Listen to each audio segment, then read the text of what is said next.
give a historical summary of how the Big Ben in London came to life. This is Big Ben, the world's most famous clock tower, or Elizabeth Tower if you want to get all pedantic about it.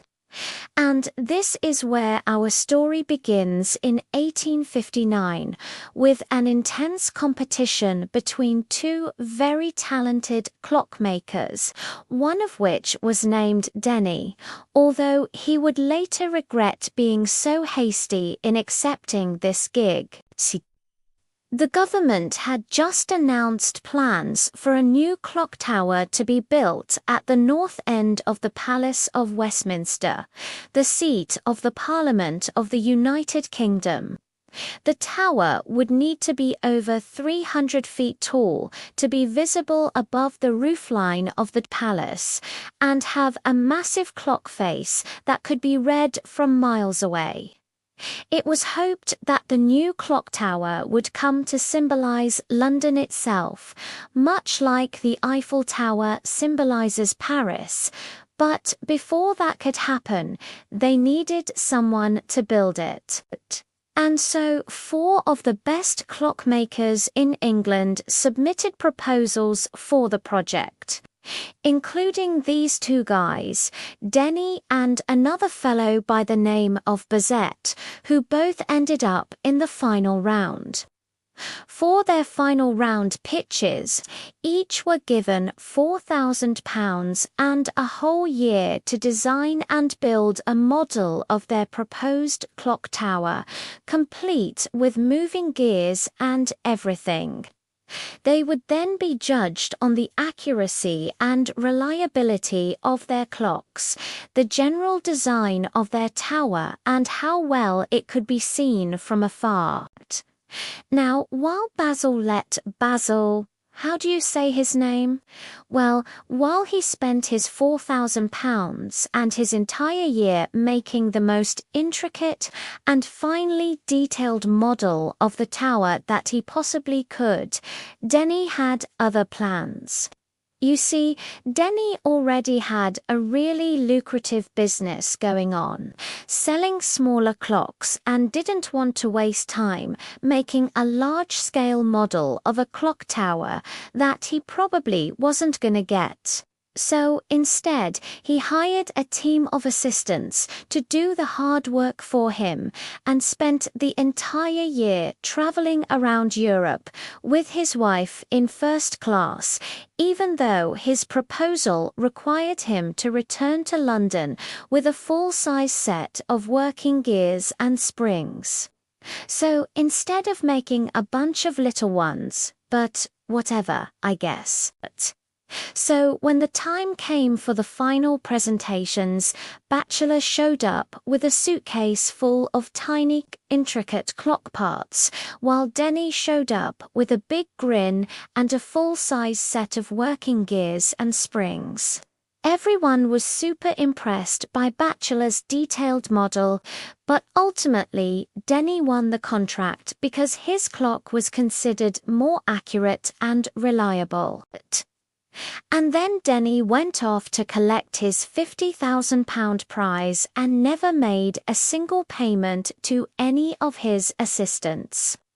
And then he promptly forgot about the clock tower and moved to France to live with his mistress. But eventually his assistant, a man named Edmund Custis, found him and reminded him that he actually did have a clock tower to build. So then Dennis gathered a small team of skilled craftsmen, including this guy, John Joseph Merlin, who designed the internal structure of the tower, and this guy, Augustus W.N. Dench, who designed the clocks for giant faces, each with its own separate mechanism to control the hands and bells.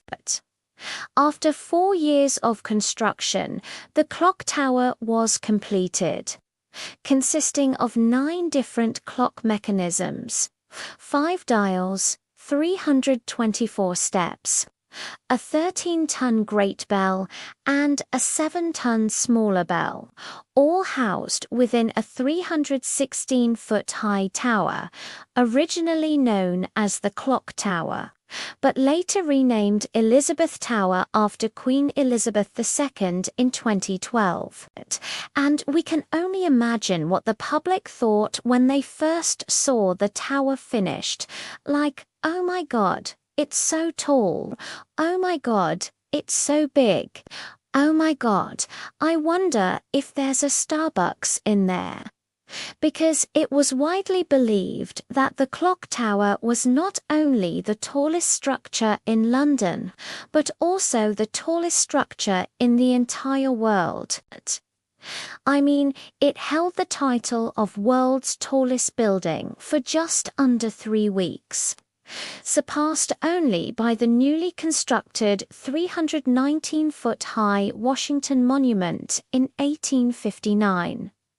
But unlike the Washington Monument, which was designed as a literal obelisk and had no real function other than to commemorate George Washington, the clock tower was actually meant to serve a real purpose.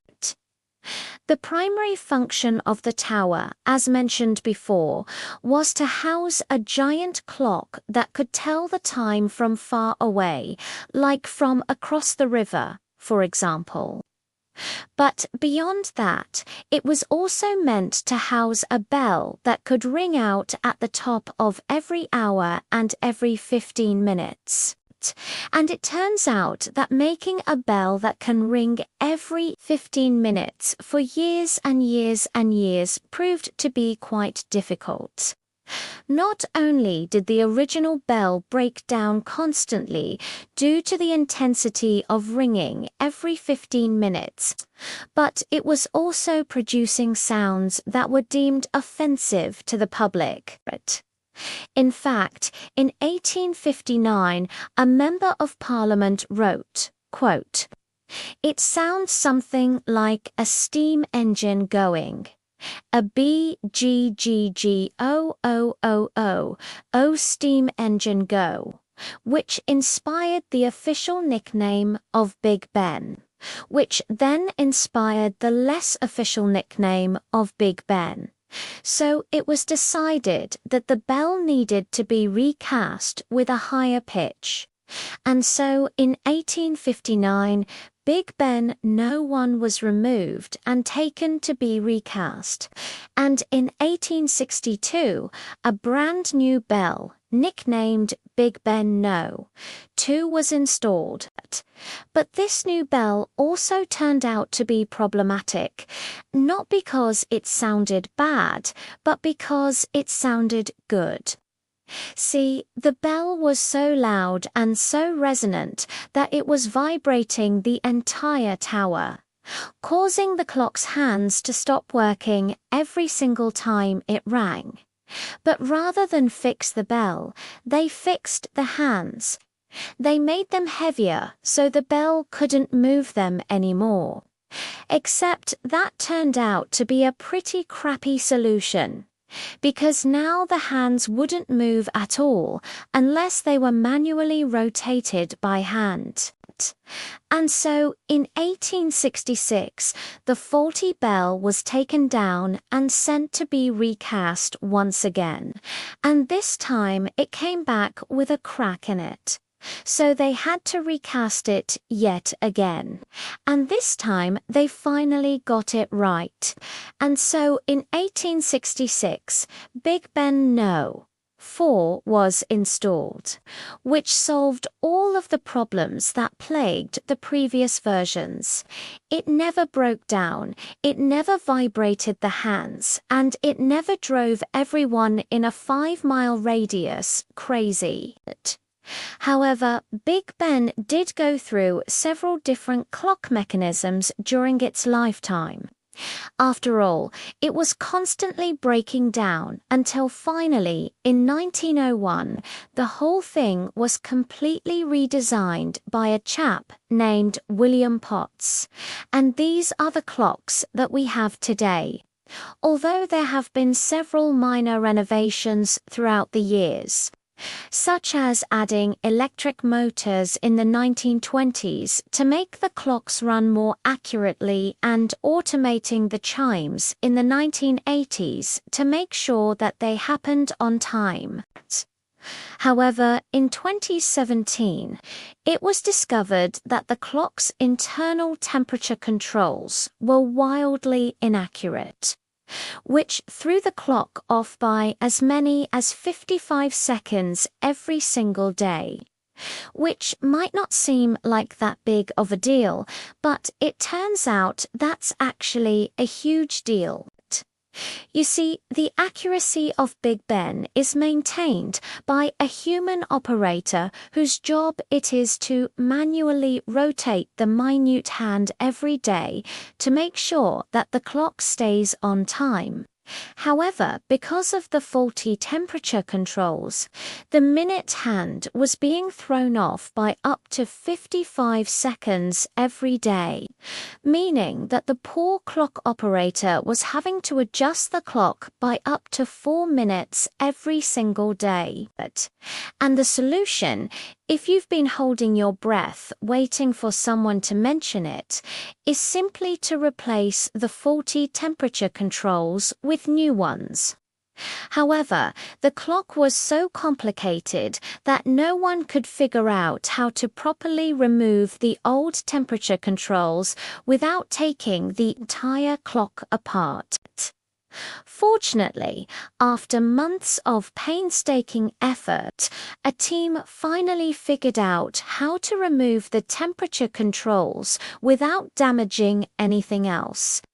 And in 2020, the entire mechanism was replaced, restoring Big Ben to its former glory and making the clock more accurate than it had ever been before. But still, while the clock is undeniably cool, and I mean, just listen to those chimes, the true star of the show has always been the bell. I mean, who doesn't love a giant bell that chimes every single hour? Exactly.